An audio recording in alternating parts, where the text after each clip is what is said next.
Hoje nós vamos falar da Arca da Aliança, como ela se apresenta no dia da expiação e como isso é levado para o Novo Testamento e aplicado na pessoa do Messias, como Jesus ele realiza tudo isso nele, o plano profético de Deus. E se você entender isso, você vai entender uma profecia escondida por milênios. Vamos ao vídeo de hoje. A origem da instituição divina, que é a festa da expiação.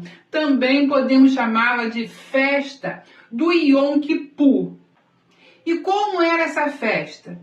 Era uma festa solene, de jejum, de arrependimento, de oração. Era descanso total em Israel. Nada se podia realizar nesse dia. E purificação. O povo se purificava. E o sumo sacerdote, ele tinha um dever ainda maior de se purificar. O sumo sacerdote, ele ia entrar no Santo dos Santos. E aquilo era um grande feito, porque só era realizado uma vez por ano. Isso significava que o sumo sacerdote ia reconciliar todo o povo com Deus. E Deus assim ia perdoar os pecados cometidos durante todo aquele ano pelo povo hebreu. Então, é uma expectativa muito grande. O Senhor vai perdoar nossos pecados porque precisamos ter os nossos pecados perdoados para entrarmos para a próxima festa, que é a festa dos tabernáculos. E isso tudo foi instituído, criado pelo próprio Deus. E está registrado no livro de Levítico 16, 23. Cláudia, como é chato ler Levítico, mas sem Levítico nós não entendemos o projeto, o plano divino. Durante, gente, aquele período que Israel estava ali caminhando no deserto, sob o comando de Moisés, Deus ele foi instituindo tudo isso, que não parou ali, porque Moisés morre, mas a festa precisa continuar, porque nós vamos ter um sumo sacerdote eterno no final. E como o sumo sacerdote fazia? Ele chegava, entrava dentro dos santos e encontrava a Arca da Aliança. Então ele tinha que aspergir sangue de novilhos em um local da Arca da Aliança. Ele não podia mudar, era só naquele local que Deus havia determinado para ele. Depois nós vamos entender porque do outro lado ele não podia, o segredo, colocar o sangue. Então o propiciatório, a tampa da arca, queridos irmãos, era que significava essa purificação. E ela estava onde? Dentro do tabernáculo. Então o projeto de Deus era em torno totalmente de um elemento, de um objeto chamado Arca da Aliança. Sem essa tampa aqui para se fazer esse ritual no início, não era necessário. Depois a gente sabe que a arca vai desaparecer por um tempo por causa da profecia de Jeremias, mas ela vai ter que reaparecer no final, porque ela volta para ser crucial nos últimos dias. Então a gente vai entender como Deus ele trabalha na linha do tempo. Ele não importa, não existe, porque já está tudo preparado, queridos irmãos, para os últimos dias.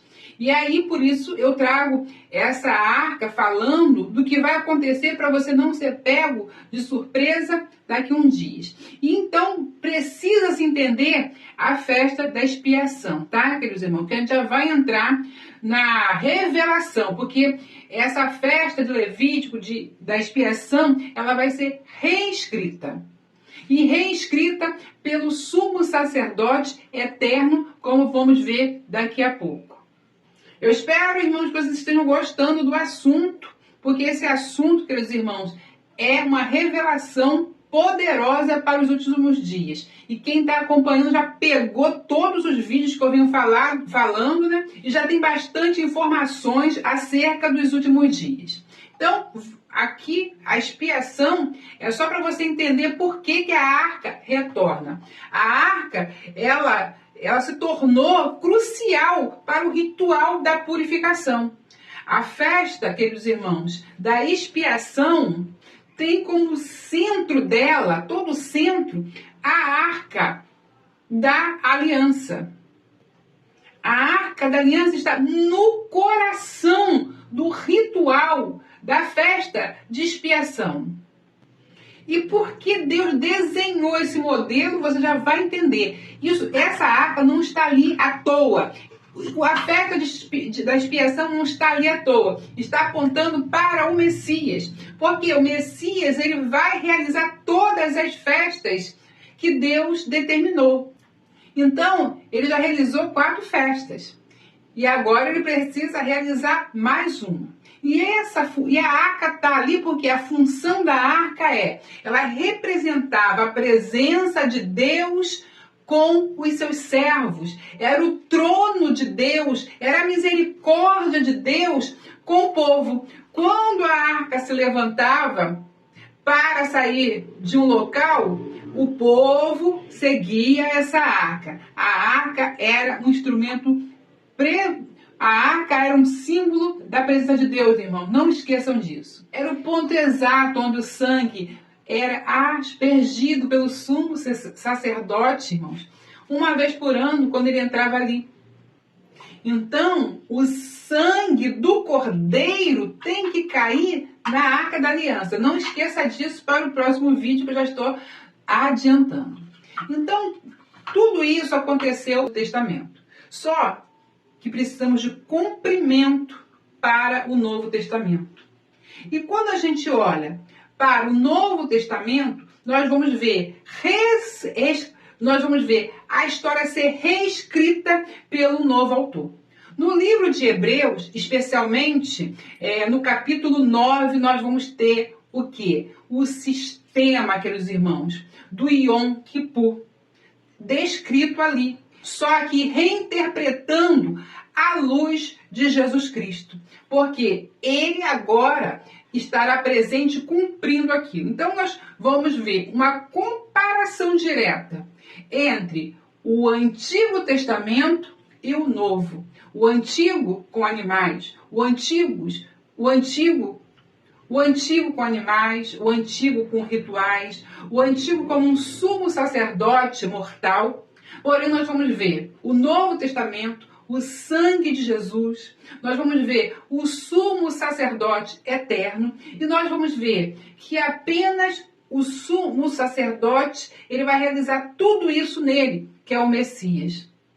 E o seu sangue será derramado uma única vez, para perdoar o pecado de todos. Em resumo, nós sabemos que o Yom Kippur, ou a expiação, que estava no Antigo Testamento, apontava para algo grande. Esses rituais, queridos irmãos, entendam, apontavam para a prefiguração ou ensaio daquilo que Jesus ia fazer no futuro. Então, tudo que está ali em Levítico, nessas festas, o Messias, para ser verdadeiro, ele precisa cumprir. Por isso, essa necessidade de sangue para perdão. E encontramos isso no Novo Testamento, em Cristo, na cruz, derramando a sua vida. Revelando o que, irmãos? Que Jesus, ele é o cumprimento da palavra de Deus, o total cumprimento das Escrituras. E ele está ali na expiação, realizando, queridos irmãos, a reconciliação de nós definitivamente com Deus. Como havia falado, assim como o sacerdote fazia, esse sacerdote eterno chamado Jesus realizou isso, porque ele precisa cumprir a palavra do Pai. E ele diz: eu vim cumprir as Escrituras. Aí então, no livro de Apocalipse, você vai ver algo tremendo. Jesus, ele se revela para João E quando ele se retrata em um cenário, queridos irmãos, que muitos de nós não conseguimos entender, mas João, como hebreu, como judeu, ele consegue entender o que Jesus está mostrando. Jesus demonstra o dia da expiação ali em Apocalipse 1:13. Porque ali em Apocalipse, queridos irmãos, 1:13, descreve-se uma visão de Jesus Cristo, irmãos, ressuscitado, em glória, no meio de quê? Dos 7 castiçais de ouro. Cláudia, o que tem isso? Queridos irmãos, quem entrava uma vez por ano, trajado de roupas compridas para fazer expiação? O sumo sacerdote. Então, quando João vê, ele entendeu a mensagem. É descrito como alguém, que eles são semelhante ao Filho do Homem, nessa visão que ele tem, vestindo uma túnica comprida até os pés. E com um cinto, queridos irmãos, de ouro no peito. Quando João viu isso, ele entendeu que tudo isso simbolizava o sumo sacerdote de lá, do Antigo Testamento, realizando o ritual de expiação. Simbolizando isso, o papel, queridos irmãos, do sumo sacerdote. E Jesus se apresenta como sumo sacerdote, como rei, conforme Levítico 16:4, que diz que o sacerdote, nesse dia, vestia túnica, as roupas do sacerdote, calções, cinto, mitra e de linho puro, queridos irmãos. Era a roupa do sumo sacerdote para simbolizar a pureza. Ele precisava estar humilhado, porque ele ia entrar no Santo dos Santos, na presença do Altíssimo. Ele precisava de pureza para que fosse recebido todo aquele ritual. Mas, queridos irmãos, fora do Yom Kippur, o sacerdote não vestia aquela roupa. Não era aquela roupa que ele usava. Então, os judeus sabiam, a roupa era diferenciada. Quando era uma festa normal, o sacerdote de Israel se vestia, trajava-se oficialmente de grandeza, de beleza, era chamada uma roupa de glória, uma roupa, queridos irmãos, que era um resplendor, era o resplendor, conhecido, sabe o quê? Era uma roupa que era de resplendor, conhecida como vestes de ouro. Então ele sabia que havia diferença na roupa do sacerdote. Ou ele estava vestido gloriosamente, ou ele estava vestido humilhado. Jesus surge com linhos brancos e mostrou para ele: hoje é dia de expiação. Era isso que Jesus estava falando naquele momento, quando a gente lê, irmãos. Quando você lê o livro de Apocalipse, entenda, Jesus está falando: vim porque hoje é o dia da expiação. Então a gente precisa conectar o Antigo Testamento com o Novo para termos revelação do que Jesus está falando conosco. Em Apocalipse, ele está revelando isso nesse momento. É o símbolo de aliança eterna. É um sinal de que Deus, queridos irmãos, acompanha o seu povo até o fim. Por isso, queridos irmãos, nós vamos ver os rituais eternos se cumprindo em Jesus. Deus tem um plano perfeito, isso é tremendo. Eu espero que vocês estejam entendendo como Deus age. Se você não conseguir pegar isso, a Bíblia se desconstrói todinha na sua mente. Porque o significado profético, escatológico, enfim, irmãos, em todas as áreas, o Yom Kippur aponta para eventos futuros. Não, Cláudia, já passou, já acabou. Não. Eventos futuros. Por isso, Yom Kippur. Por isso que a expiação está no livro de Apocalipse.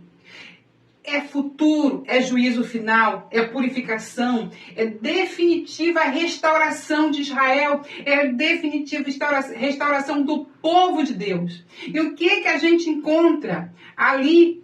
A arca, simbolizando algo ainda maior, queridos irmãos.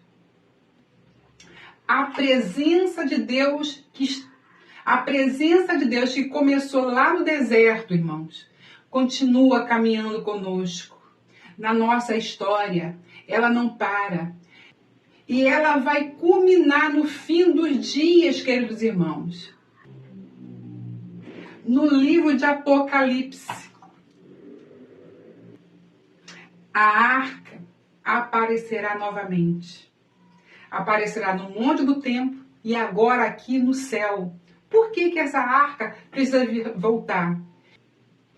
Mostrando que o plano de redenção, queridos irmãos, está se cumprindo completamente, perfeitamente na pessoa de Jesus.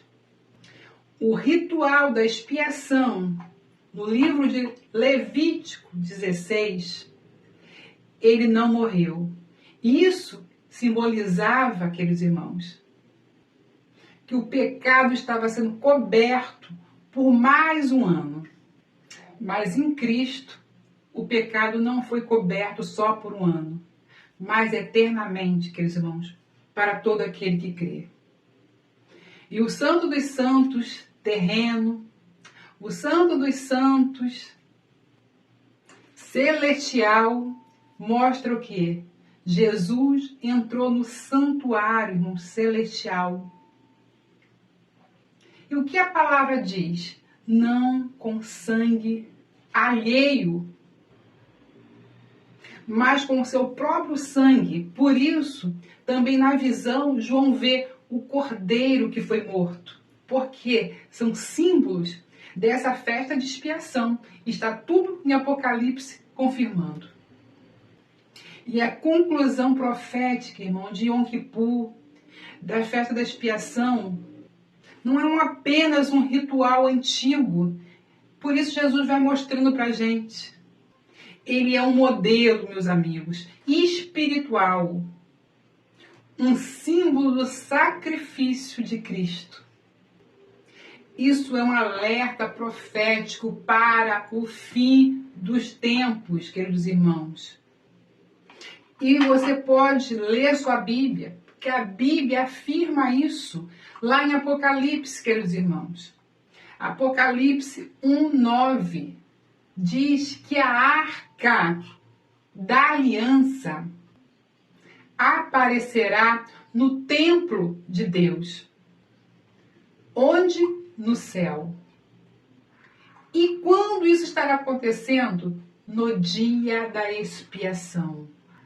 E o elemento que foi crucial para o ritual do passado, do Antigo Testamento, estará presente no Santo dos Santos Celestial. A Arca da Aliança não será apenas um objeto. A Arca da Aliança não era apenas um objeto de ritual, queridos irmãos. Ela acompanhava Israel em toda a sua trajetória. No deserto, guiou o povo.